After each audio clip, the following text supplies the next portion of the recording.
Loadout review.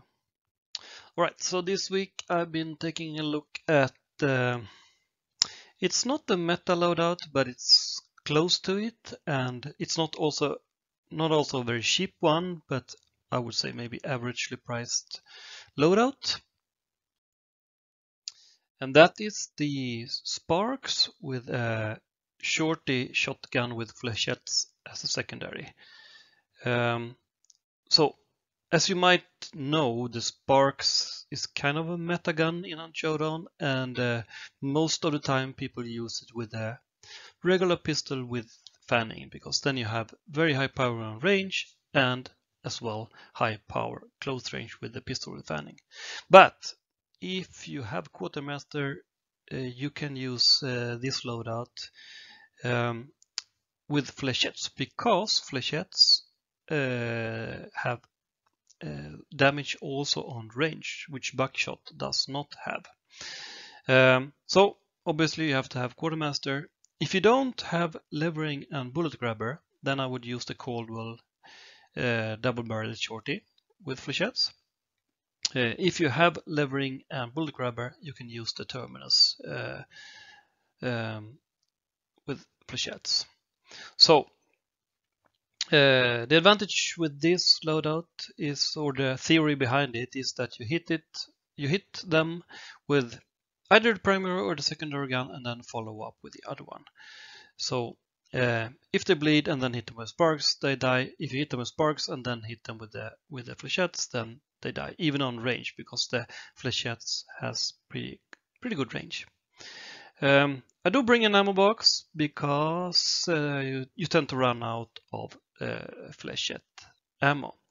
So yeah, you will see the pros and cons of this loadout in the clips here. So first, the drawback with this loadout. The flechette in a shorty, you don't one-shot people even if you're close. Even 3 shots there. So that's why you have to have the terminus with levering, or the Caldwell, where you can pull off 2 shots in a row. This is how you use it. First you hit with flechettes, and then with sparks, or vice versa, of course. So you try to quick switch between the sparks and the shorty flechette. Yeah, she was a 1 shot, and then it was too far with the flechettes there. But I push up on this guy, and here I use the sparks first and then the flechettes. Hit with sparks. Use the flechette even on a distance. Alright, so that's how you use this this loadout.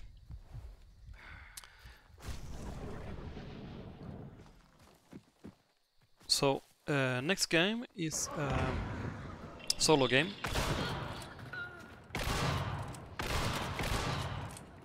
She's bleeding. She's pushing up with a saber. Right, so there was a lot of fighting in this campana. I think this is a 10 kill game or so.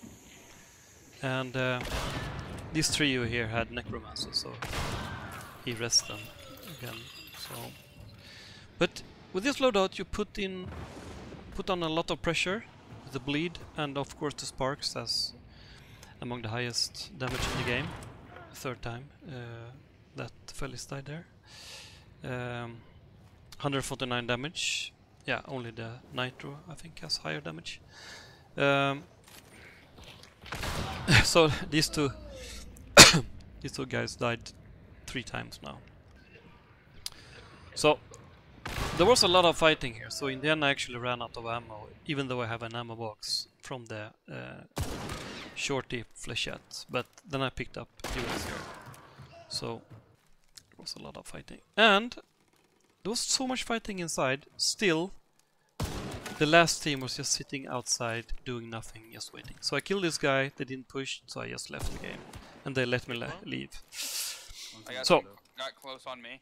I think the best way to use this loadout is in a team. So this here I play with my dudes. How close is he, Sassy? And the amount of pressure you put with the sparks and the flechette is very high. And when you play in a team, they can take advantage. The team can take advantage of that. No, Someone got she death died. trap. In the window. Because the Yeah, Sparks I got has one of 149 damage and the Flechette make them bleed, Run and up then the your ran into it. teammate can take advantage of that. I killed one more. So I pushed up a little bit too early here, I think, but it's a lot of dying.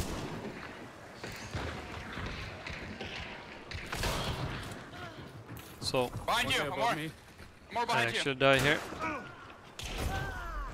But my teammate actually sealed the deer there and clutched it. Another solo game. There you see again that the levering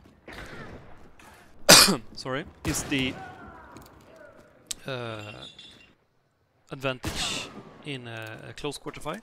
There I would like to have the FMJs on the Sparks so I could shoot through the metal.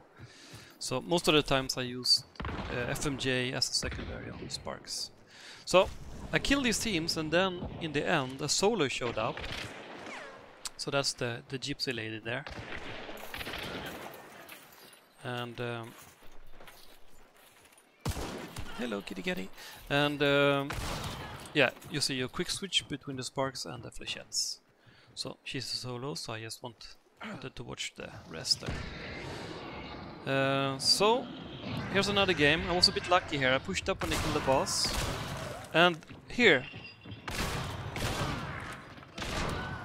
levering sealed the deal.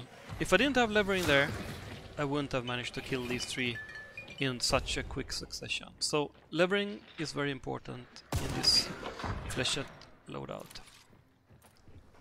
So then two more teams showed up. He didn't die there. Hit him 2 times with Flechette. So if I was in a team here, the amount of pressure I put down with the bleed there would have helped my teammates. But solo, sometimes you feel that you might as well have another secondary than the Flechettes. Of course, you put on a lot of pressure, so yeah. And then the 149 damage of the Sparks. The last guy here died from the trap, actually. Last game. This is another solo game. Relatively high kill game, if I remember correctly. So here you will actually see how you can use this loadout as a war of attrition, because you will see that I hit this banana coat guy, for example. I hit him so many times with Sparks down to 1 HP. So if he doesn't have a regen shot, he will be out of meds pretty soon. So you see, I've hit him so many times, this banana coat guy, another time there. So I think in the end, there I traded with his teammate. I think in the end what kills him is that he's out of meds.